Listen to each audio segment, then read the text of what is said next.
28 अक्टूबर की सुबह से राज्य सहित अमरावती जिले की जुड़वा नगरी में भी एसटी के पहिए थम गए हैं। स्थानीय एसटी महामंडल के सैकड़ों कर्मचारियों ने मौजूदा राज्य सरकार के शासन और प्रशासन का निषेध करते हुए और कृषि समिति द्वारा संप पुकारने के फैसले को अपना पूरा समर्थन देते हुए सरकार द्वारा उनकी मांगे जल्द मानने की अपील की है। सरकार में एसटी महामंडल के विलीनीकरण सहित अन्य मांगों को लेकर यह संप किया जा रहा है। मांगे पूरी नहीं होने तक संप जारी रहेगा, ऐसी कड़ी चेतावनी स्थानीय एसटी कामगार संगठन द्वारा दी गई है। आज शुरू हुए एसटी कर्मचारियों के संप के बाद आवागमन करने वाले राहगीरों को काफी मुश्किलों का सामना करना पड़ा। क्या बुजुर्ग, क्या बच्चे और क्या महिला, सभी को अपने अपने गंतव्य तक पहुंचने घंटों इधर से उधर भटकना पड़ा।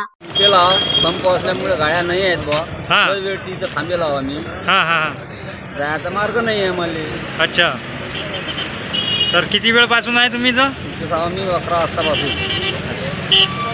अब ये हालात कब तक रहेंगे और लोगों को कब तक तकलीफों का सामना करना पड़ेगा, यह अपने आप में बड़ा सवाल है। एसटी के पहिए थमने के बाद परतवाड़ा बस स्थानक पर सर्वत्र वीरानी का चित्र था। एन दीपावली के समय इस संप का असर व्यावसायिक क्षेत्र सहित छात्रों की शिक्षा पर भी पड़ेगा। ऐसे में राज्य सरकार द्वारा जल्द इस विषय को लेकर हल निकाले जाने की चर्चा सर्वत्र देखी जा रही है।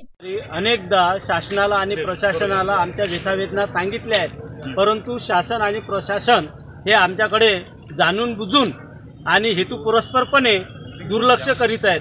आम्हाला पर्याय उरलेला नाही। आमचा नाईलाज झालेला आहे। आमच्या बऱ्याचशा कर्मचाऱ्यांच्या परिस्थिती अतिशय आर्थिक परिस्थिती कोलमडून पडलेली आहे। त्यांचे संसार, त्यांचे आयुष्य उद्ध्वस्त होत आहे। मुलाबाळांचे शिक्षण करणं कठीण झालेलं आहे। आई वडिलांची सेवा करणं कठीण झालेलं आहे आम्हाला। त्यामुळे आमच्या बऱ्याचशा 26 ते 29 कर्मचाऱ्यांनी आत्महत्या केलेली आहे। आम्हाला आत्महत्येला सामोरं जावं लागत आहे। एवढी बिकट परिस्थिती आमच्या एसटी कर्मचाऱ्यांची झालेली आहे, परंतु प्रस्थापित शासन आणि प्रशासन आमच्याकडे दुर्लक्ष करत आहे। मागे शासनाने 31 महामंडळांना 7वां वेतन देण्याचं कबूल केलेलं आहे, परंतु त्याच्यामध्ये हेतुपुरस्सरपणे आम्हाला एसटी कर्मचाऱ्यांना डावललं गेलं।